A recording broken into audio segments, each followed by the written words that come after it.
So good evening, everybody. Today I will be presenting my traumatic intraoperative experiences of which resulted in scleral patch grafts. Scleral allografts are commonly employed to manage conditions that compromise the tectonic stability of the eye. And scleral tissue has been in use in ophthalmic surgery almost since the 1950s. And following its introduction, the tissue has been used for multiple purposes, predominantly supporting iatrogenic surgical complications. But now the list has further increased to include a whole gamut of indications.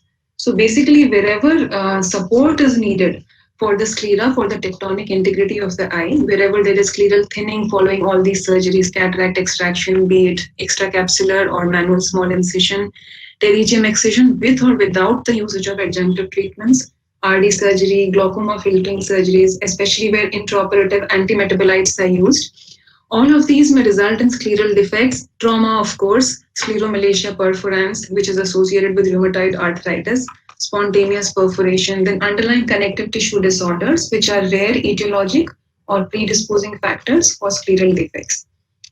It is further used, scleral patch grafts are also used, like recently we have been in the state of COVID donor insufficiency, corneal tissue insufficiency. So this is where sclera comes in for treatment of moderate-sized non-infectious perforations, which cannot be managed with glue-BCL. In the management of uveal and ocular surface tumors, then in thinning, which happens secondary to plaque radiotherapy for uveal melanoma, in prevention of the exposure of orbital implants, ocular rhinosporidiosis, where there is thinning and staphyloma formation, wherever blebs need revision, leaking and filtering blebs. And there was also an interesting case report about spectacle-induced ocular trauma, where actually the polycarbonate glasses which we give for protection, there was trauma with that, where the impact with the ball led to such extreme torsion of the frame that the whole spectacle arm caused blunt trauma to the eye. So now we come to the storage methods which are employed to preserve the sclera. First is glycerin. It is supposed to be a good storage media because the collagen fibers in scleral tissue, which is stored in glycerin, is supposed to maintain a more regular pattern than tissue stored in other media. So it is supposed to maintain its own tensile strength better compared to other storage mediums. And we can keep it in glycerin for up to 12 months without any incident. But in some samples, resistant microorganisms have been recovered in scleral tissue, so that is the concern about using glycerin. Second storage method is gamma irradiation. So that is supposed to decrease the risk of disease transmission because of the inherent sterilization process in this. But more investigation is required to understand whether this will have an impact on surgical outcomes. Then the most dominant storage technique which we follow at our place is alcohol storage, because it has significant bactericidal, fungicidal, and virucidal actions. And it is simple and inexpensive. And as it is, all the washing of the scleral patch graft before surgery removes all traces of ethanol. So overall effect on tissue at surgery will be minimal. The last is the freeze drying technique, where the donor tissue is frozen in antibiotic solution for 3 months. And it is thawing is done prior to using this, but it cannot be refrozen. So it may result in wastage of tissue. But the main advantage is precise assessment of graft size and shape prior to surgery. So that will be advantageous, but there will be a requirement of additional equipment to process this human tissue. The types of grafting material employed range from fascia lata, cartilage, tibial periosteum, dermal grafts, dura mater, pericardium, corneoscleral grafts, and scleral grafts. All of these have been successfully used as scleral grafts. These methods, however, they require an extra operation on another body part to obtain the graft material. Therefore, there is the morbidity of another surgery which is required. And once they are grafted, then you need something to cover the scleral and the graft. Like dermal grafts can survive on avascular surfaces. They are supple and have good tensile strength, but they are cosmetically unacceptable. So autologous preserved scleral patch grafts have several advantages compared to other proposed grafts because they have a better fit, they are strong and flexible, and sclera attaching to sclera, so it provides a more physiological attachment. Donor sclera is well tolerated by the host with little inflammatory reaction, and there are rare rejections. However, to avoid complications such as graft necrosis, dehiscence, and melting of the graft, the avascular scleral patch graft, it has to undergo epithelialization and vascularization, which is very important. And this is stimulated with the conjunctival covering, either by using a free conjunctival flap or by an amniotic membrane graft. So preserved scleral patch graft is particularly advantageous wherever large scleral defects or conjunctival scarring is present. The antigen load and therefore the rejection is minimized because the proteins in the sclera are denatured during the alcohol treatment before storage. The only criticism, like I just explained, is that because it is avascular, it may melt unless it is covered. The appropriate use of graft materials actually depends upon the size of the defect. Small defects, conjunctiva or Tenon's capsule can be used to seal the perforation. If it is moderately sized, then a tarsoconjunctival flap can be used. Small to large defects, autologous sclera, and larger defects which require structural support, you can use homologous sclera. A few relevant articles in literature which I saw associated with scleral patch grafts I thought would be interesting to share. One is by Dr. Sangwan, in which he has reported a series of 13 patients who underwent scleral grafting with overlying conjunctival or amniotic membrane transplant, and they have shown that it is a simple measure for preserving globe integrity. However, 3 complications were noted. One is the most dreaded endophthalmitis, graft necrosis, graft dehiscence with uveal prolapse. Next, a report is of Scleral Malaysia using preserved scleral graft with amniotic membrane transplantation. Preserved scleral patch graft with amniotic membrane transplantation results in fast reepithelialization of the ocular surface with minimal complications, and it is especially useful when the conjunctiva adjacent is not suitable for the flap. And that happens whenever either there is a very large scleral defect or there is scarring from previous operations from injury or because of ocular cicatricial pemphigoid. The next report, this is recent, so this is of a suture reinforcement technique in surgical management of necrotizing scleritis. In this technique, they have used a scleral patch graft in conjunction with a suture weave technique to manage cases of necrotizing scleritis with ectasia, with significant uveal prolapse and cases of impending or complete scleral perforation. So they have placed horizontal mattress sutures across the entire graft using 9-0 nylon, and the whole graft is covered with large horizontal mattress sutures which are passed and flank the sides of the scleral patch in an overlapping manner. And whenever the graft is very big, then a partial thickness pass is made midway through the scleral patch to better stabilize the root of the suture. So basically horizontal mattress sutures across the whole length of the graft, and which they say that the compressive forces both reduce and support the prolapsed and diseased tissue in a more titrated manner than just suturing the ends together to the adjacent sclera. This approach can be used in small or large grafts with or without perforation, but should be performed in conjunction with immunomodulatory therapy. Otherwise, the basic disease process, if it is not controlled, then it will result in a recurrence. So we come to the first case. This was a patient, a 61-year-old male who presented to the emergency department in Kolkata in June 2019 with a complaint of pain and redness in his left eye for 3 days. He had undergone cataract surgery in the same eye with intraocular lens implantation, and I went through his records. It actually said cataract surgery plus IOL. It did not specify.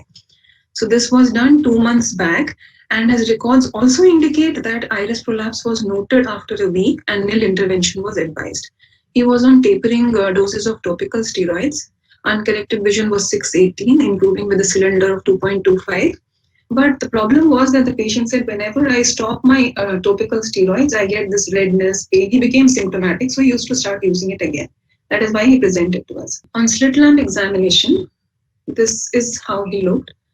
Apart from this, the patient's ocular history was unremarkable. He was only hypertensive, taking antihypertensive medication. He had adequate tears. You can see some conjunctivochalasis inferiorly. There was absence of any peripheral corneal thinning disorder. There was negative history of autoimmune disorders and no previous history suggestive of trauma or scleritis. So everything else was good other than this conjunctivalized, epithelialized iris prolapse. So it did not look like a scleral melt to me. So I just thought it was a chronic irritable eye because of the iris prolapse which is covered. So I took him up for iris abscission with suturing. However, on opening the conjunctiva, after doing a limited peritomy, I found that bunches of iris were evident from the scleral wound, which was 2 to 3 millimeters away from the section. So conjunctiva was dissected, and then the dissection was taken to perform a scleral patch graft to cover that whole superior arcuate area. The patch graft was shaped according to the size of the defect and placed on that scleral defect. The corneal site was sutured with 10-0 nylon to the patient's corneal limbus, and the scleral site was sutured with 8-0 vicryl to the sclera. The dissected conjunctiva was advanced, and it was able to cover the scleral patch graft fully. Post-operative period was uneventful. He recovered well, symptomatically good. Topical antibiotic and corticosteroid drops were tapered, and this is his last visit 1 year post-operatively, when he is asymptomatic and he is awaiting cataract surgery in the other eye, for which I think I will, although I did not feel that he had any connective tissue disorder because of a negative history, I should get him worked up and before planning to touch the other eye. A few reports in literature of traumatic cataract wound dehiscence. So despite recent advances in cataract surgery, wound dehiscence remains a significant source of visual disability, mainly in the geriatric population, and these wounds account for approximately 1/3 of open globe injuries in the elderly population. And the most common mechanism of injury was falls, followed by blunt trauma, vehicle collisions, and assault. Pre-op and post-op visual acuity were worse in the cataract wound dehiscence group than in the remaining patients. Phaco was proven, as we know, to have many advantages over ECC, including enhanced surgical wound strength, because the number of patients who had undergone phaco and subsequently underwent a rupture was much lesser, and the intensity was also lesser. So this is demonstrated by lower phaco wound dehiscence rates and more rapid healing time. Ruptured ECC wounds also have a poor visual prognosis associated with a high rate of retinal pathology. Most of them were associated with vitreous hemorrhage, RD, CD, etc. While there are still cases in which ECC is the appropriate method of cataract extraction, given the given the density of the nucleus, but still the potential risk of subsequent rupture of the wound in the elderly population should be taken into consideration when phaco is a possible alternative for doing surgery. And patients have been known to suffer wound dehiscence more than 20 years after cataract surgery. So there is no time limit on the weakness of these surgical wounds. So preserved scleral patch graft for unexpected extreme scleral thinning. All these were intraoperative surprises, and that is why I think it mimics my case closely. This was of an unexpected scleral pathology in a RD patient, which was managed with a scleral grafting. They took up the patient for an RD surgery, but when the rectus muscles were retracted, extreme scleral thinning with visualization of the underlying uvea was discovered.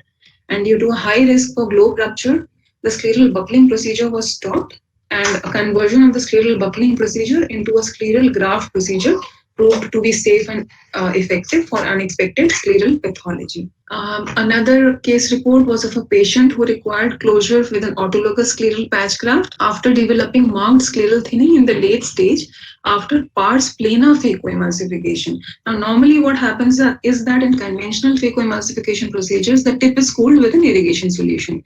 But when this is done through the pars plana route, the exposed tip is not cooled, and this leads to a high degree of thermal injury.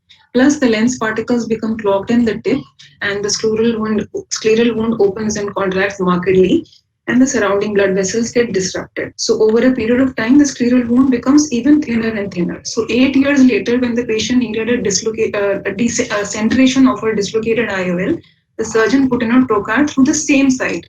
And on removal of the trocar, there was so much of a leak, which was not unable to be closed with 8-0 vicryl suture, and then a scleral patch graft had to be done. So this was a surprise which was encountered intraoperatively. Other groups have described 3 healthy patients with surgically induced scleral necrosis associated with conjunctival retraction, where the scleral melt responded. This did not require any patch grafting. The melt simply responded to conjunctival covering of the scleral defect, either by stretching it with the forceps on the slit lamp, or by a conjunctival transplant, or by advancing the conjunctiva and suturing it to the cornea. Possible factors for Scleral Malaysia could have been exposure of the sclera, creating a Dellen effect in the neighboring bare sclera, facilitating scleral melt. There could also have been ischemia from the cautery of episcleral vessels.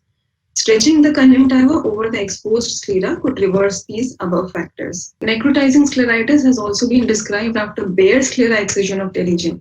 The interesting thing is that scleral melting and necrosis is a well-reported complication following pterygium surgery in which adjunctive treatment is used in the form of beta irradiation, mitomycin C or thiotepa. So all of these cause prolonged inhibition of wound healing, and necrotizing scleritis can happen after that. But in this series of patients, all of them underwent surgical excision without the use of adjunctive treatment at the same, and yet they presented with SIMS, something like SIMS, years after the surgery. And the similarities were that the area of scleral necrosis was located at or adjacent to the previous surgical site. Associated inflammation was present, and all of these cases responded to immunosuppressive therapy and corticosteroids similar to surgically induced necrotizing scleritis. So it is important to describe this entity because it is one of the most common causes of necrotizing scleritis, especially following all these multiple surgical procedures. So SIMS happens more frequently after multiple surgical procedures adjacent to a surgical wound. It presents as a focal area of intense scleral inflammation adjacent to the site of previous scleral or limbal incision. It has an autoimmune etiology. It follows multiple surgical events rather than a single operation. So this suggests that the condition may be a result of a hypersensitivity reaction. Another accepted hypothesis is that there is localized ischemia at the surgical site because of disruption of episcleral vasculature, and this is accentuated by excessive cautery. So early diagnosis and aggressive medical treatment, non-steroidals don't work alone when we are dealing with the case of SIMS, and we have to give them stronger oral and topical corticosteroids and immunosuppressive therapy. And when these patients are planned for other surgical procedures, we need to supplement the perioperative period with IVMP for further surgery to prevent a recurrence of SIMS.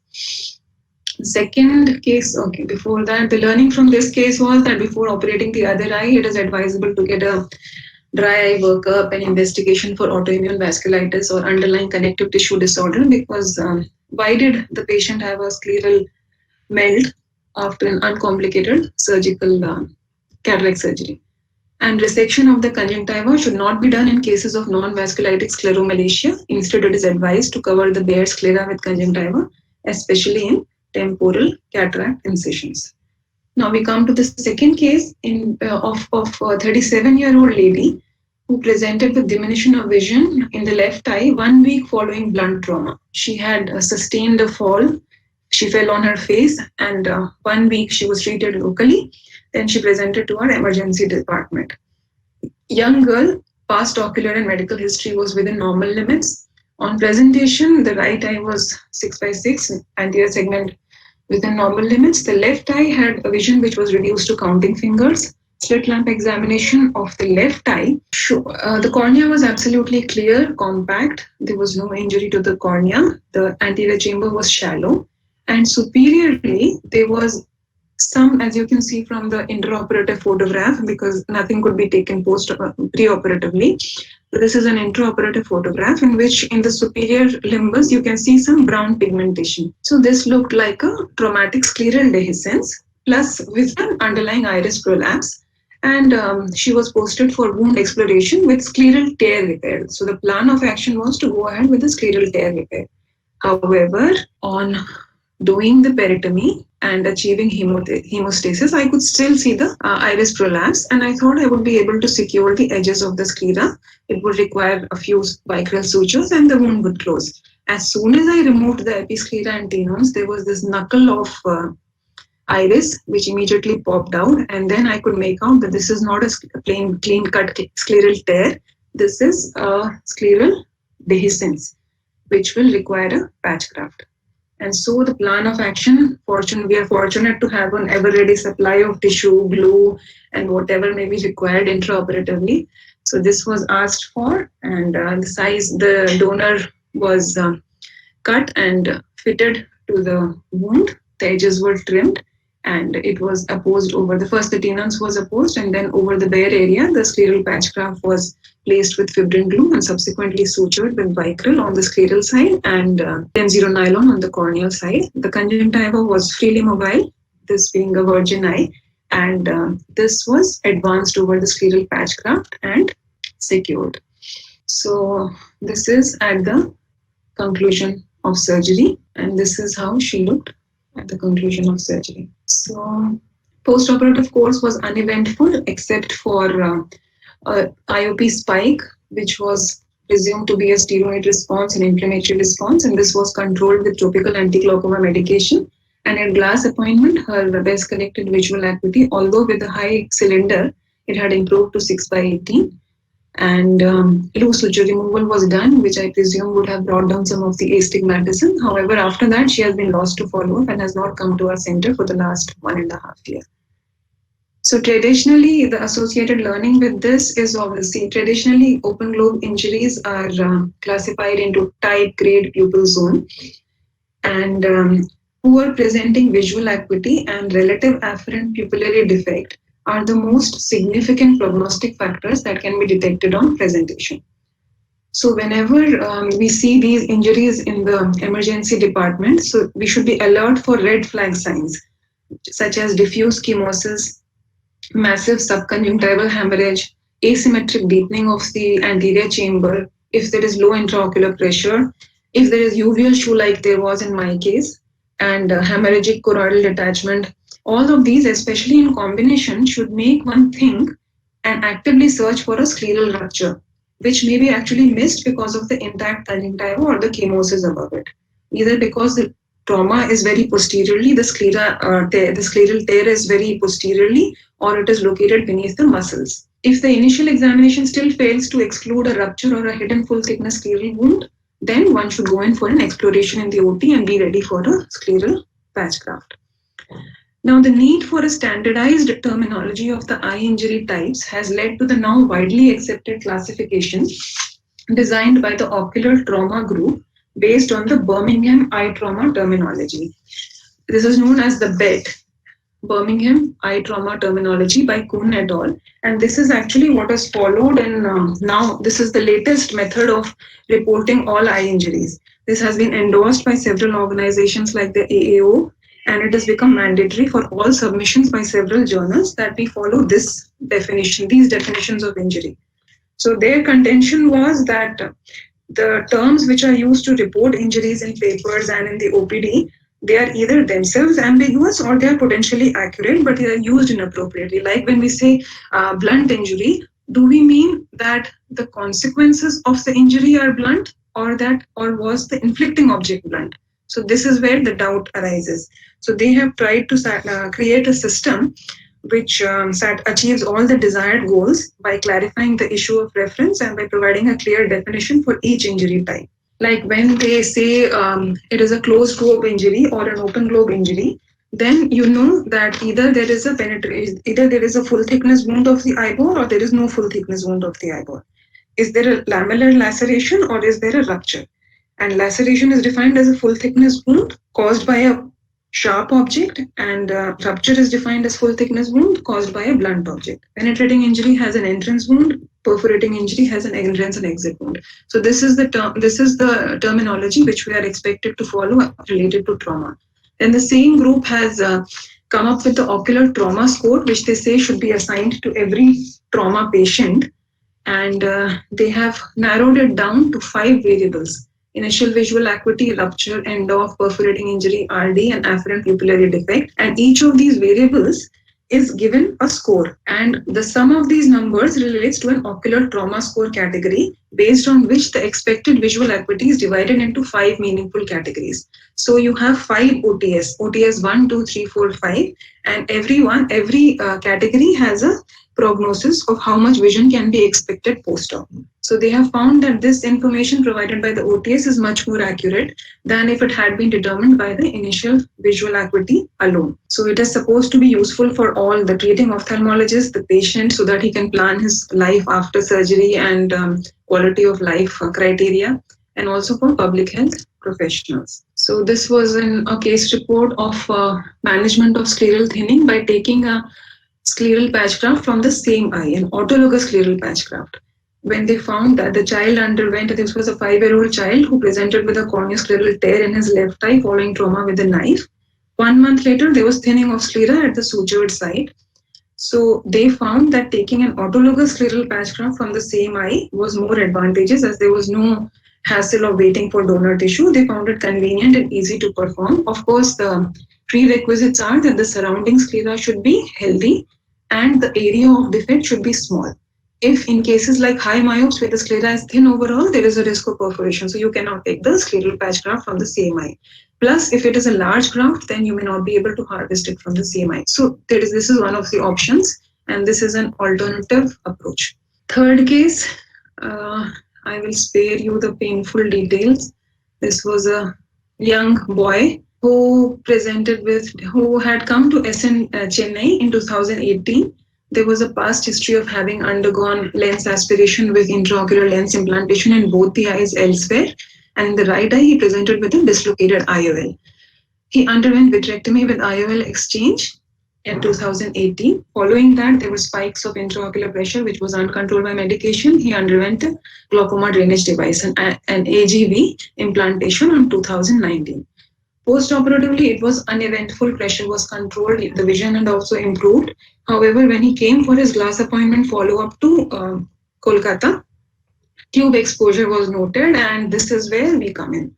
So he was sent to the cornea department for coverage, to provide suitable coverage of the exposed tube, and he underwent scleral patch graft with autograft and AMT with fibrin glue under general anesthesia on 30th of March.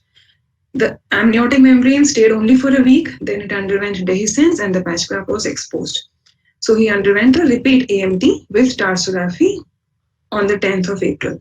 This also retracted, and meanwhile we were following up Dr. MB, and we were trying to put our heads together and find out what could be done for this repeated retraction which was happening. Although I had not pulled the conjunctiva under tension and I had taken up precautions to suture it and put glue, but the AMT kept falling off. So there was one report which I will be describing subsequently, in which the AMT has been placed a stromal side up, and that is supposed to have helped. So in the second AMT, when I repeated it, I did it with the stromal side up, and fortunately it stayed from 7th of May to the 22nd of May, almost 2 to 3 weeks, in which time the surface had undergone epithelialization to a large degree, although it was not complete. So when he came in to us for periodic follow-up, we could see that gradually the vascularization and epithelialization was progressing. It reached the BCL margin, and finally, almost 3 months later, it took almost 3 months for the whole scleral patch graft to epithelialize and conjunctivalize. And finally, in the middle, he also underwent diode CPC for his pressures which were not controlled. And when he finally came to us in July at class appointment, his BCVA had improved, pressures were controlled, the scleral patch graft was in situ, there was no exposure, there was no tube touch, all was quiet. And recently he has come for his 1-year follow-up, in which all seems to be well. So this was pre-operatively. You can see the exposed tube, and there is no tube touch. The plate is also intact. It is only the portion of the tube which is exposed. Then you can see the amniotic membrane is fallen off inferiorly, and the scleral patch graft is bare. This is after a repeat AMT in which the AMT is there, but this fell off after a week. And again, the scleral patch graft is bare. This is after the second AMT when it started vascularizing. And this is finally 1 year post-operative. So at this point of time, it seems to be covered and the intraocular pressures are controlled. The cornea is clear and he still has reasonable vision, 6/24. So a lot of literature on glaucoma drainage devices, which has gained an increased importance in the glaucoma surgeon's armamentarium for treatment of advanced and refractory cases. However, it comes with its own complications, which include conjunctival erosion and patch graft thinning leading to tube exposure. And this warrants a prompt surgical revision. But the problem and the challenges involved include the compromised conjunctiva. They involve the compromised conjunctiva because repeated ocular surgeries have been done in these eyes and long-term usage of anti-glaucoma medication is there. So superior conjunctival mobility is limited because of scarring and adhesions. So in this particular case, they used several techniques to ensure epithelializations. They used a scleral patch graft. This is the one I was mentioning, in which they placed the AMT with the stromal side, contrary to what we normally do, in which the epithelium side is placed up. Then they also harvested a free conjunctival graft and kept the patient on oral doxycycline. Doxycycline is supposed to chelate metal ions and inhibition and cause inhibition of MMPs. So it ensures lesser matrix degradation and faster wound healing. So it is used in conjunctival melt and dehiscence also, and it seems to have worked well in conjunction with all the other techniques to ensure that the tube remained covered and did not undergo a recurrence. Evaluation of risk factors for glaucoma drainage device was another study, a retrospective case control study in which they tried to identify what are the factors which could cause recurrence of tube erosions. And in that, they have determined that a history of concomitant intraocular surgery with glaucoma device, drainage device implantation may be a potential risk factor for future erosions. And by these surgeries, they usually mean pars plana vitrectomy or cataract surgery. There were other variables which were also associated, like smoking, pseudoexfoliation, glaucoma, and history of dry eye syndrome. Then the other report, which was interesting, was because this child came with a re-erosion of patch graft even after simple conjunctival closure. And this was a VKS child who had vernal keratoconjunctivitis followed by steroid-induced glaucoma, for which he underwent the Ehman glaucoma valve device insertion and kept undergoing repeat re-erosions of the patch graft. So in that, they finally found out that the possible predisposing factor can be mechanical pressure from repeated lid blinking or forceful rubbing of the eye, especially in children. So this was what they found, and so from now on they have considered this also as one of the factors which can cause re-erosion of the patch graft. This was the best paper that I have read, even though it is not related to our department, but this elaborated a lot of good points for revision of exposed anterior segment tubes. The goals are naturally to resolve the exposure, avoid interference with the position of the implant, to avoid fresh complications, and minimize the likelihood of future tube re-exposure. And the complications which have been described are recurrent tube erosion, tube migration towards the endothelium, and CME, which have been described as a result of revision surgery. So the risk of endophthalmitis requires that all cases of exposed anterior segment tube, they should undergo revision with a patch graft. Simple conjunctival closure is not enough because conjunctiva doesn't close over things like silicone materials, nylon sutures. You need a patch graft of collagenous human autograft or allograft material for complete healing and resolution of the exposure. So Dr. Kalinak, he has recommended that the surgeons should bear in mind that once a patient undergoes this surgery, like PK, they must be informed of commitment to lifelong follow-up. After aqueous drainage implant surgery, the risk of complications of the hardware is always present. And because of the lifelong risk of tube exposure and endophthalmitis, neglecting this could be very costly. This could lead to a failure and even loss of the eye.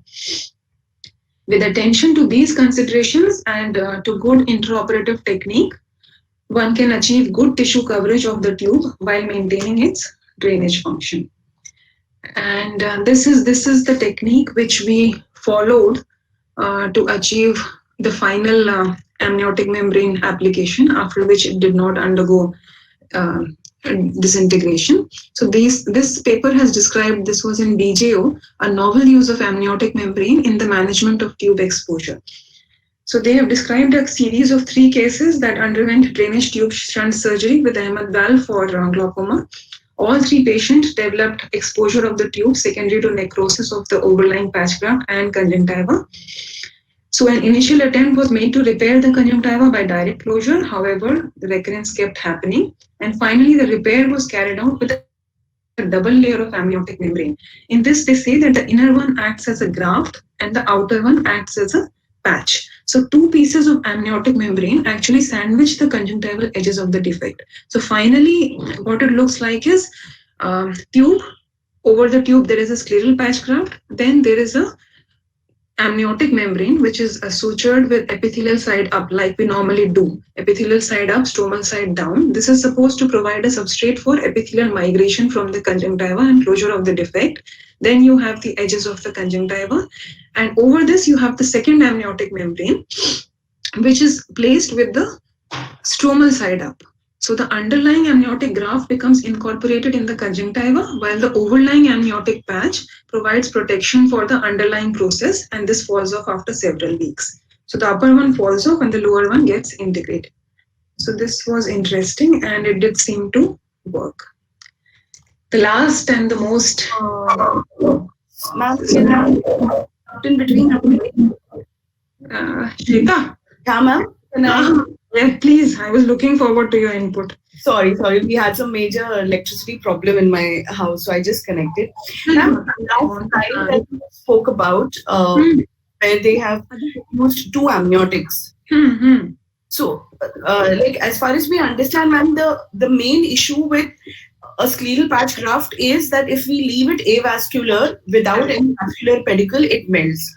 An amniotic membrane is an avascular tissue. It is basically just a membrane or a tissue which provides growth factors or anti-inflammatory factors. Correct.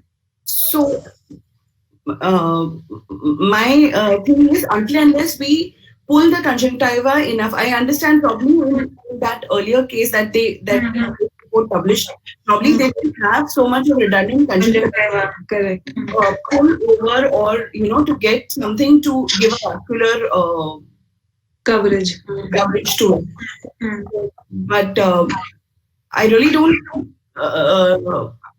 get the rationale behind applying two amniotic membranes. That's what I see. I was applying to we apply 2 layers if there is a tissue deficit, like filling a pit where we are filling up something. Yeah, Aditi, can I add something? Yes, ma'am. Yes, ma'am. Good evening. Yeah. Hi.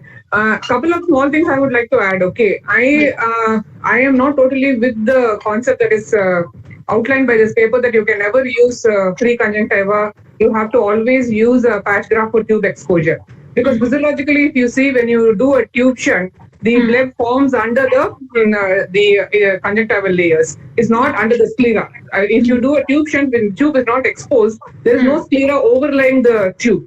So there is no rule that you cannot replicate the same scenario when you're doing a repair for a tube exposure. Suppose it is the whole of the tube is exposed, or if there is surrounding scleral necrosis, I totally understand and agree, because of late, even the people in our glaucoma department, when there is a small tube exposure, they use conjunctiva. You can use conjunctiva in 2 methods. One is you can use a multi-layer amniotic membrane covered with pre-conjunctival flap or graft, or you can even open up conjunctiva with the tenons, so that the tenons acts as a patch and the conjunctiva acts as a epithelial cover on top of it. Only difference in this scenario is where you're taking the tenons and the conjunctiva from, there you have to make some closure. Suppose the whole of the tube is exposed, or if there is surrounding scleral necrosis, then you can use a scleral patch graft. In that case, you can use a corneal patch also, because cornea is far more resilient in that way, and more prone to epithelialization and more resilient to further melt. But since the physiological position of a tube is never under the sclera, it is not 100% compulsory that you should always use sclera to cover a tube melt. It depends on the situation. The second point that I wanted to make in our context is that the commonest reason why we see tube exposure is in the context of a post-corneal graft tube. The reason being that you've done a corneal graft, so you always want to keep the patient on a low dose of topical steroid in a PK, for example. And this patient would have undergone a tube shunt for glaucoma if there was an indication. And that once daily or twice daily dose of prednisolone that you keep on giving is definitely a reason why the overlying epithelium gets unhealthy and the tube can expose. So the combination of PK and the tube shunt and chronic low dose topical steroid, one has to watch out the area of the tube to see whether any overlying melt is happening or not. Okay, ma'am. So probably what they are describing, that conjunctiva does not remain over tubes alone, does not hold. I am not, it is not an all or none thing. Okay. And when you're putting a patch graft, it has to be thinned out. The scleral patch graft has to be thinned out. It has to be cleaned of uveal tissue. The corners have to be rounded nicely. And most of the sutures that you're using for scleral patch graft along with the glue cannot be buried. So they have to be flush. like Shweta said, dragging the conjunctiva, if you can zipper it close, excellent. But otherwise, dragging the conjunctiva as much as possible, leaving very little for it to epithelize on its own, I think that is the USP for, the survival of the scleral patch graft. Yes, you're right. A small procedure like applying a cyanoacrylate glue, ma'am. Just apply a cyanoacrylate. If we just apply cyanoacrylate glue over the sclera, I think Jason sir is here. So, sir, you want to take over? Yes, there are a couple of things. The indication of your scleral patch graft plays a very important role in how you're going to cover it. So if you're for your first few cases where there is a scleral patch graft and you just want an epithelium to cover it, you're putting the conjunctiva as much as possible, and the rest you just keep observing. And if you feel that it is thinning, you can just put a drop of glue and allow it to epithelize gradually, or you go ahead and pull more conjunctiva and cover it as such.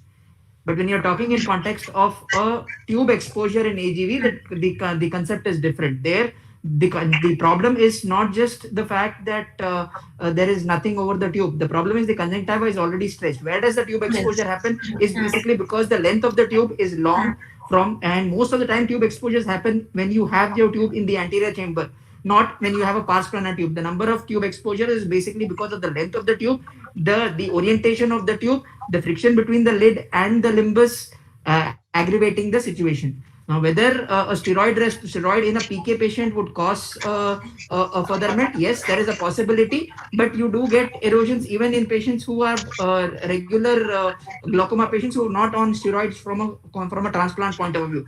So the issue is more with respect to a thin, stretched conjunctiva, which erodes and an avascular or non-living tissue under it, which can erode the conjunctiva. When you are having a non-living tissue there and you put a graft on top, the graft has to vascularize.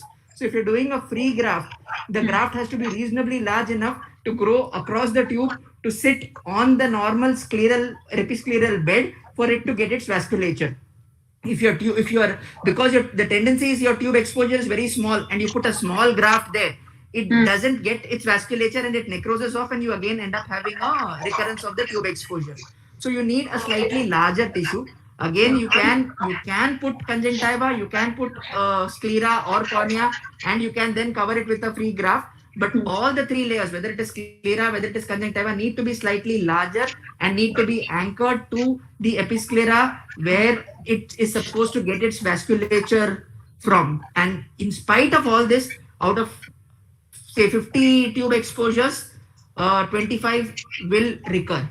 You will have more than one attempt at trying to fix it. If you have a plate exposure, then it is almost like 90% of them will recur, because plate is the area where your fluid is getting drained. So even if you close it by mobilizing the conjunctiva, that suture tract doesn't get its watertight closure as such, it again gives way.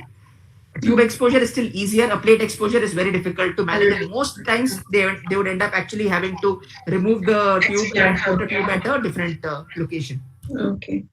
So this child, because he had undergone so many surgeries, the conjunctiva was just not. I tried to mobilize it, and you will not be able to mobilize it. All the tube will be very difficult. It was very difficult. It will keep but tearing. All the three, it required 3 AMTs. All the AMTs kept falling off. AMT role is very limited. AMT role here is very limited.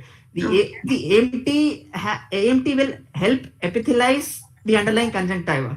Now, AMT in the paper, what they are talking about is a bilayer. Again, it acts as a strata for the conjunctival epithelium to probably grow on top of it, but it doesn't happen always.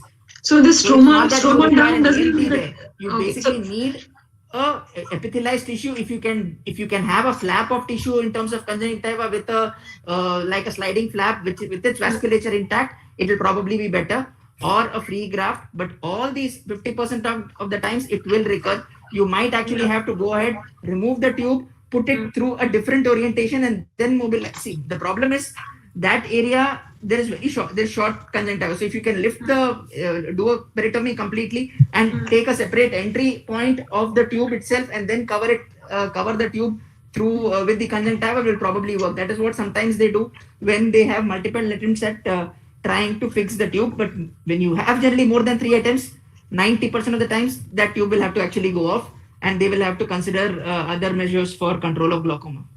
Okay, so this stroma up, stroma down business doesn't hold much water, is that? Doesn't hold much water. Oh, See, even normally, what is basically we when you do a patch, the idea of stroma up, stroma down is whether you want the empty to get as a patch integrated or a graft. or you want the epithelium to heal under the amniotic.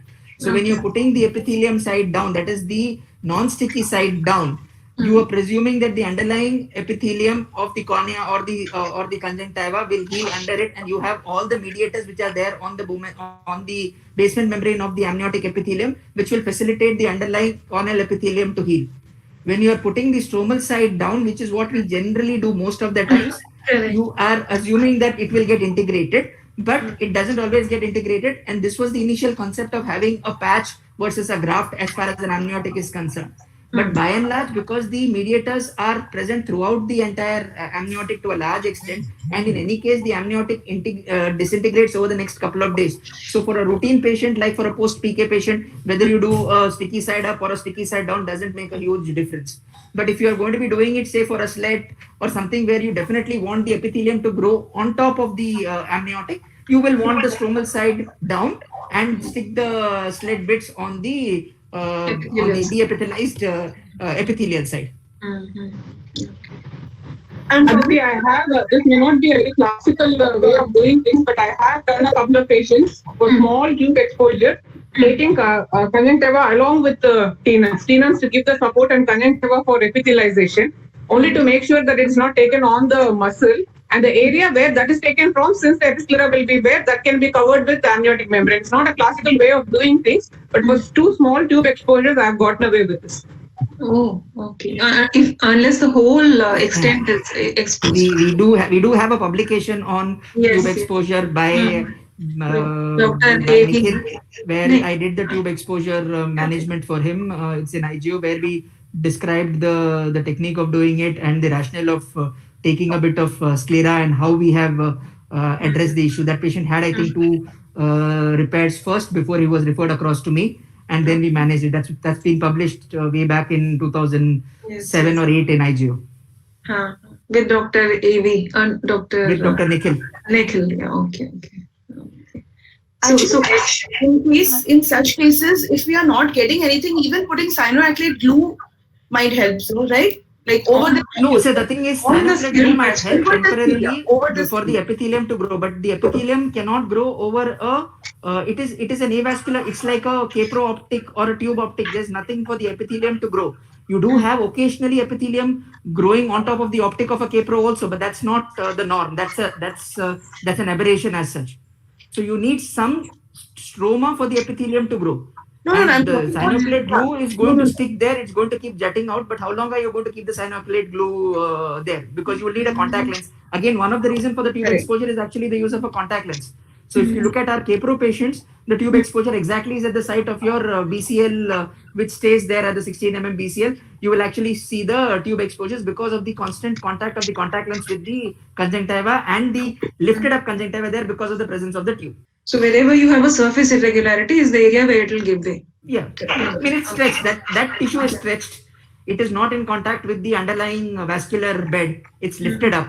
So it's always a point of the least resistance which is there. So it can give way because of multiple trauma or irregularity or the friction of the contact lens in that area. Okay, so consensus is that we can try to do it. We can manage tube exposures with conjunctiva plus tenons, and only if required, we go in for a scleral patch graft. See, that depends on how you want to do it. If you want to put, there is no hard and fast rule. You should do sclera, you should not do sclera. Depending on your exposure area, depending on your tissue availability, you can try. But none of these gives you 100% guarantee that it will work. No published literature states this technique of repairing a tube is going to work in 100% times. The response rate across board is generally around 50. The whole thing from the plate to the limbus is exposed. The graft which is there tends to also become thinner with time. So if you feel that the graft is thin, and the idea of the scleral graft is basically to act as a protection so that it gives some time for the tube to erode through the conjunctiva. So the sclera is only acting as a tectonic support. But when you are already short of conjunctiva, when you try to pull it and you are putting another ledge of sclera there, it causes more traction on your conjunctiva, and your conjunctiva then cuts across, it kind of retracts, or the sutures get cut through the tissue, and you have again an exposure of the tube. So you need you can use an amniotic, or you can use a sclera, or you can use an episclera, or you can use a tenons with a conjunctival graft. But the main thing is your graft, or it has to be large enough to go across the tube on either side to be secured to a vascularized bed, and it should not be under any tension. That's the most important thing, and it should have. So if those two things are taken care of, the possibility of it taking up is higher. Second, because the tube is exposed, there is some epithelium under the tube. There can be some conjunctival epithelium which is under the tube. So you need to go under the tube and scrape off the epithelium, because again, if you have epithelial cells which are there, they can also prevent the take up of the tissues on top. So you might just need to use some kind of an instrument like a iris repositor and just go under the tube area where it is exposed to make sure when you are removing that sliver of tissue around the tube, you have to be sure that there is no epithelium which is still lying there. Okay. By the same token, when you are using a tenons block, you have to reverse it, and you have to iron it out nicely with a muscle hook, and then turn it back and put. Otherwise, you can get a tenons granuloma as well. And ma'am, what is the option for covering the rectangle? The patch is there, conjunctiva can't be mobilized, AMT is not working. When that patch, that rectangle is exposed, so we keep repeating the AMT or what? You will have to try the conjunctival. An epithelialized block is going to be much more likelier to succeed than an amniotic on a avascular structure, like a tube or a plate or something. If you are just going to be putting an amniotic alone, it is 90% not going to work. Yeah, three of them. Epithelialized sheet might also not work, but it still gives you a slightly better chance of it being successful. So basically, it just you are securing. So there is another paper, I don't remember which year, where they have taken conjunctiva, sclera, and part sclera. So it's like an en bloc from the same patient, a different area. They have taken conjunctiva, episclera, sclera as a small block and then sutured it. So since you have preformed vascular channels and you are securing it, the vessels get anastomosed faster and the tissue take up is better. He's published that with respect to even necrotizing scleritis, where he's taken en bloc scleral patch grafts, autologous scleral patch grafts with conjunctiva and tenons, and he's also had one case where they have used it for a tube exposure. But I'm not sure if the tube exposure case was just presented in a conference that I had attended to, or it was published. I'm not sure. But the necrotizing scleritis, that this thing paper is already published. You have one more case, Aditi? Yes, last one. Yes. So this was a 58-year-old female who presented to the OPD with a history of pain, redness, and nodule in the eye for 1 month. She gave a positive history of trauma with vegetative matter, and she did not have any systemic disease. And previous consultation elsewhere, she was diagnosed and treated as right eye nodular scleritis and referred to SN Kolkata. She was on difluclor eye drops, unibrom eye drops, and moxicip eye drops when she presented to us. Best corrected visual acuity was actually quite good, 6/9 and 6. The intraocular pressure and fundus was within normal limits.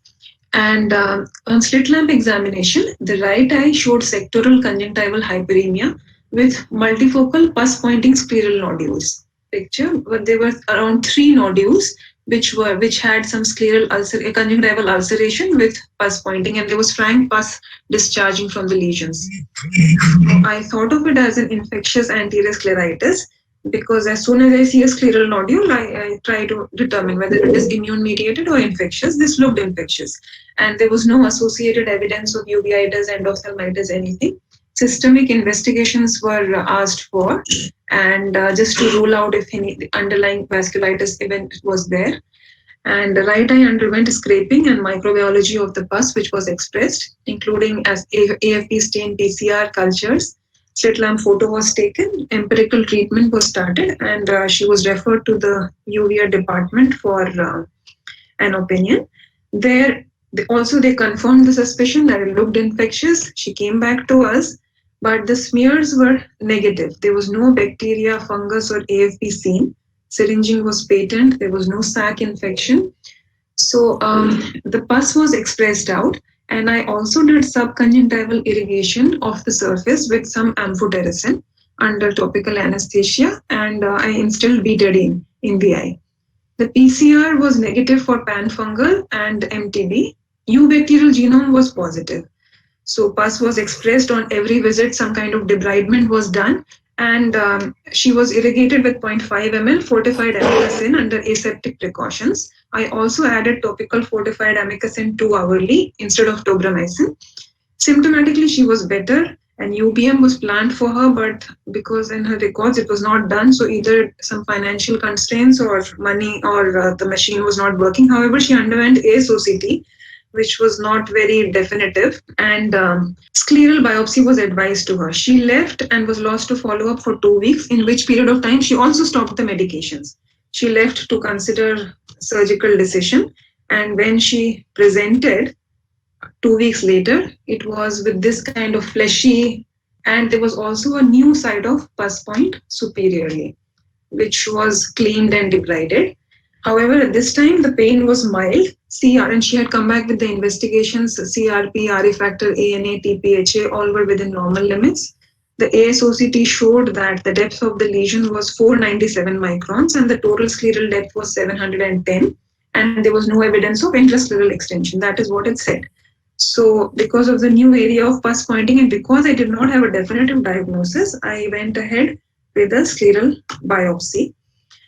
But on taking her up, so when I deroofed the lesion, there was a large area of choroidal exposure, and the more I deroofed the lesion, the more was the choroidal exposure, which was evident almost 2 to 3 clock hours. So a decision to perform a scleral patch graft was done, traction suture was taken, peritomy was done, scleral biopsies were taken, and a scleral patch graft, which was at least 2 millimeters beyond the edges of the exposure, was taken, and it was affixed with fibrin glue and 80 Vicryl sutures. Then this was, and because of the growth of this growth, the conjunctiva could not be harvested. An amniotic membrane was placed over the scleral patch graft, and histopathology surprisingly showed that the lesion had transformed into a pyogenic granuloma, and there was only a mixed inflammatory cell response, and there was also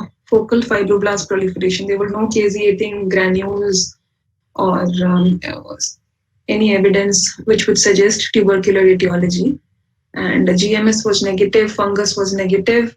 So cautiously, I started her on topical steroids because pyogenic granuloma is supposed to be a benign vascular proliferation, and it is thought to represent an abnormal wound healing reaction. So because of this slowly enlarging fleshy kind of mass, I thought it would respond to steroids, and I cautiously started her on topical steroids. So she was on moxifloxacin, amikacin, Predfort, and lubricants. The scleral patch graft started vascularizing, and the BCL remained in the eccentric position, which helped in the revascularization. She did not require a single repeat procedure of the AMT or the autograft. But on glass appointment, she had a uveal view 360 degrees, suggestive of regressed necrotizing scleritis. I still was not totally sure whether it was not immune, but because of the frankly discharging lesions, I thought it was a clear-cut infectious scleritis. Last visit, she had come in July 2020. She was on no topical treatment because of unavailability in the lockdown. Eye was quiet. There was a uveal hue, 360 degrees. Cornea was clear. Patch graft was in place, epithelialized. The AC was quiet. There were broken posterior synecdoche and a complicated cataract.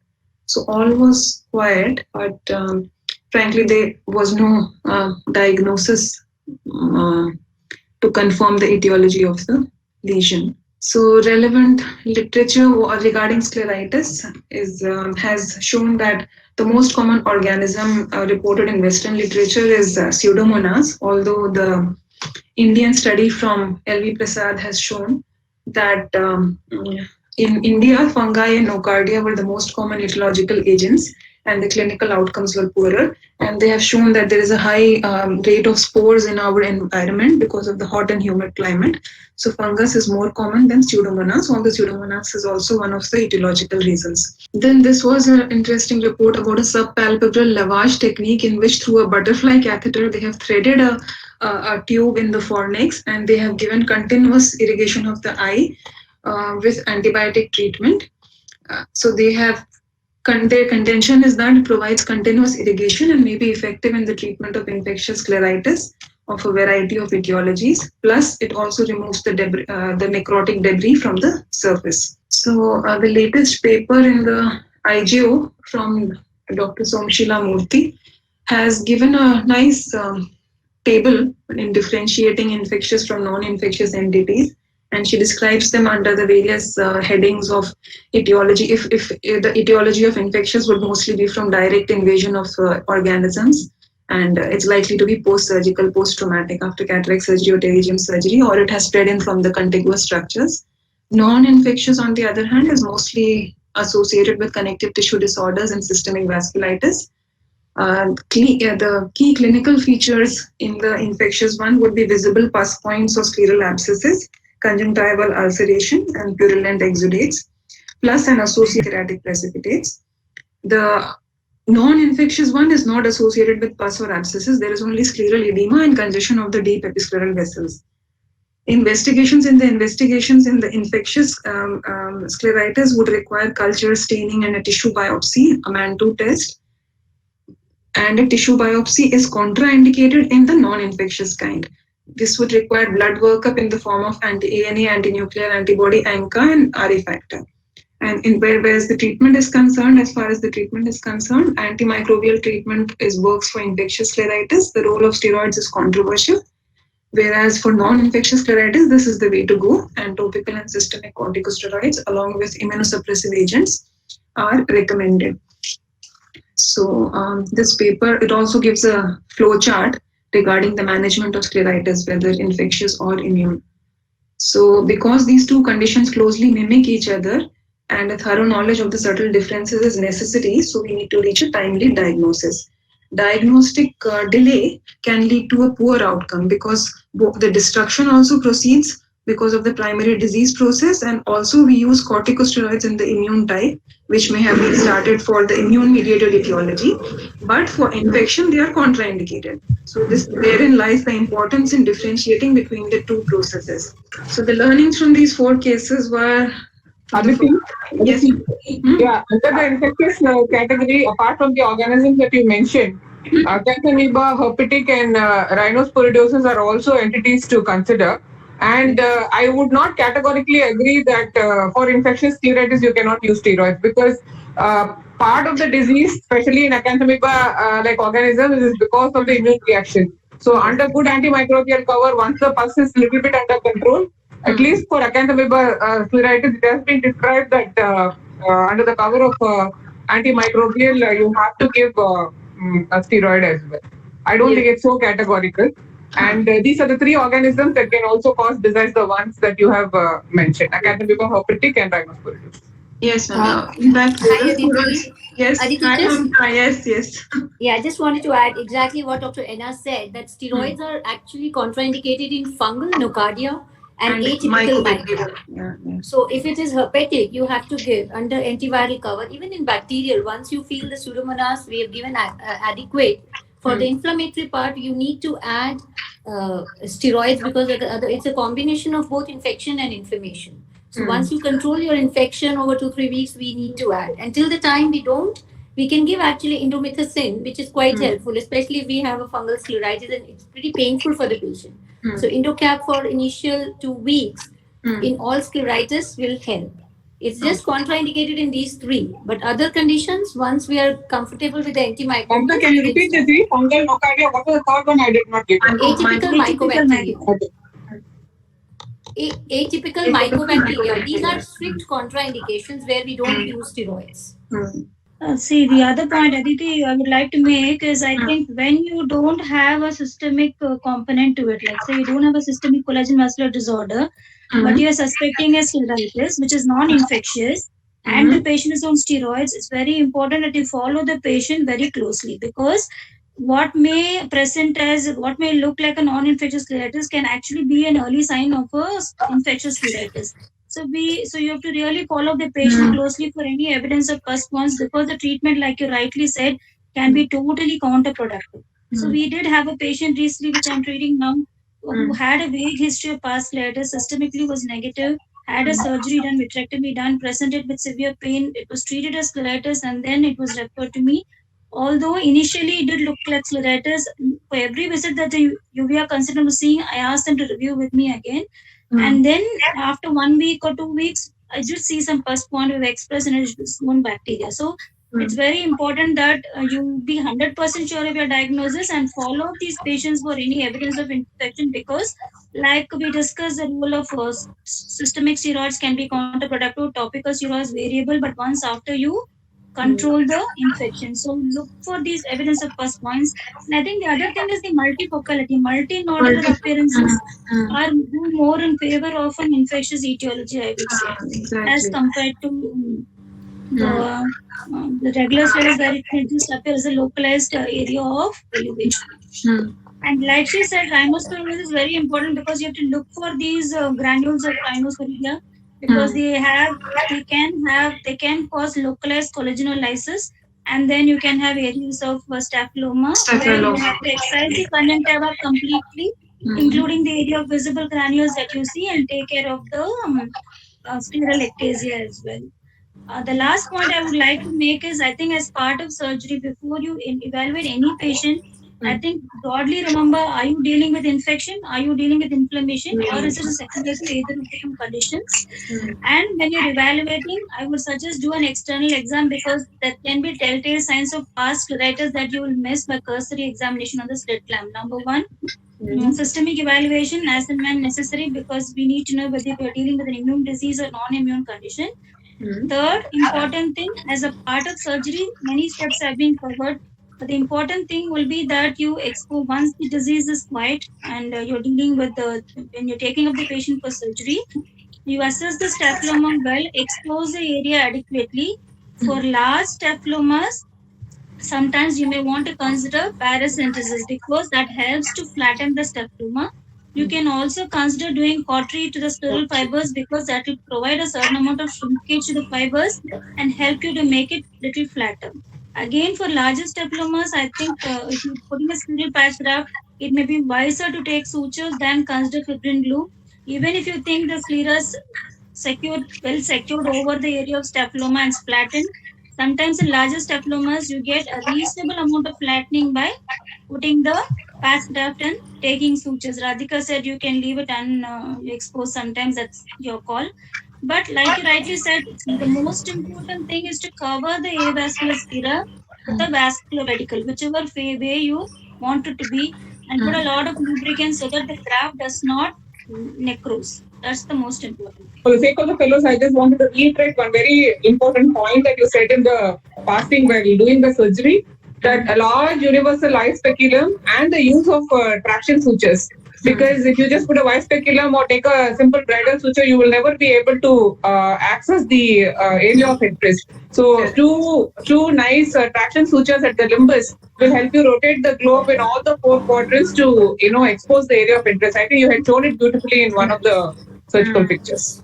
And the one other point is, I think, about counseling the patient for possible increase in intraocular pressure in the post-operative period. Apart from, yes, ma'am. Ma'am, so when we see multifocal scleral nodules, so I tend to think of it as either having a tubercular etiology or fungal or nocardia. But surprisingly, in this case, neither of the three was isolated. And what would you comment on this irrigation? I've been doing this because we were doing this in our fellowship. So, but this irrigation with amphotericin or with amikacin, it must have helped, no? Yeah. I just want to add something here, Aditi. Whenever we are seeing this infected scleritis, I think it's also important to think of the systemic treatment. You know, if there is multifocality of the nodules and we are giving oral antibiotics, it's worthwhile to give intravenous antibiotics. Like I've treated a couple of nocardia in my patients with intravenous amikacin, and currently I'm treating another one which is an atypical mycobacteria who is not so responsive to oral drugs, and I've started intravenous and it's the third week now and patient is responding very well. So intravenous antibiotics in these scleritis is really helpful. So I have a couple of patients now on that where, and the literature also says, especially if it's a atypical myco or nocardia, they're all multifocal lesions. And nocardia, there's a paper, actually it's a review article, which also tells that what they have analyzed, whatever is published, nocardia is one organism which is multifocal lesions are more common than any other bacteria. Tuberculosis can appear in other forms too. It can be a solitary or multifocal. In TB, merely oral is not enough. Systemic signs. Okay, so merely oral antibiotics are not enough. No, I feel so. I have now a couple where I prefer to give intravenous because like you're right on the dot, and intravenous antibiotics, they work really good. So I prefer, my experience, I would start now more comfortable with intravenous antibiotics in these patients. So what about antifungals, Mamta? Antifungals, ma'am, I haven't yet treated with intravenous things, but antibacterial and this thing, nocardia and atypical, these three bugs I am now treating with intravenous antibiotics, and it really makes a difference. Oh. Okay. If you see the mycobacteria, I'm reading the literature on that, and they say that they've given even for 6 months these antibiotics because the bug really stays into the scleral lamellae, and you really need the treatment for a very long time. So my patient, I treated for 2 months of oral antibiotics, and now I've started, and it's the third week, and patient is really doing well. So I guess intravenous antibiotics can be started early if you see this bad scleritis patients. Okay, Mamta, are you also doing this irrigation? I don't know how much. I'm not too keen actually, because if I see a pus point, I do it on the slit lamp. The topical, and I just express the pus point. Once in a while, probably once or twice, I would see when I've not got the organism, or we have to really, it is a well covered lesion. If it's already a necrosis lesion, I think topical antibiotics go very well. Okay. So if I can add something, Aditi ma'am. Ara ma'am, you're saying something? Yeah, no. I was just saying that when you're considering patch graft for scleral infections, you also have to remember that you must get rid of the organism as much as is possible, because sometimes you don't know what is happening underneath the patch graft. So the recurrence of the infection is always a possibility. So you have to keep that in mind as part of your post-operative. Okay, and so apart from everything that we have discussed, the only other point was never to start immunosuppressives if we do not have an etiological diagnosis. That's a big one. Yeah. And drug penetration being difficult through an avascular sclera, it is good to instill povidone iodine after every debridement. And for fungals, natamycin would be a good drug of choice. So this was about the infectious scleritis. And the learnings from the 4 cases were that surgical reinforcement of the thinned out sclera improves the tectonic stability. In ocular trauma, we need to have a high index of suspicion for scleral dehiscence. In glaucoma filtering surgery, antimetabolites should be applied carefully. Tube exposure should be addressed as early as possible to avoid progression to endophthalmitis. And antimicrobial agents, judicious surgical intervention, and prudent anti-inflammatory treatment can control the inflammatory complications of infectious scleritis. And finally, the conclusions are that allogenic scleral grafting is an effective and simple method for preserving globe integrity both structurally and functionally. Although a number of alternatives to scleral tissue exist, no option presently remains universally accepted. So, scleral defect management techniques should emphasize upon covering the patch graft with the vascular pedicle, and amniotic membrane or conjunctival autograft comes in handy to give good tectonic support and acceptable cosmetic outcomes. All of these patients experienced relief of pain and inflammation and eventual reepithelialization, although one of them took a very long time. and the grafts remained intact at last follow-up, and there was no recurrence of Scleral Malaysia. As far as healthy subjects who develop progressive melting of the sclera following cataract surgery respond very often to covering of the scleral melt with conjunctiva. It does require a workup for dry eye or a rheumatological consultation or radiographs of the sacroiliac joint or the chest and blood work to rule out vasculitis. So these were the learnings from my 4 cases, and thank you for sitting through this.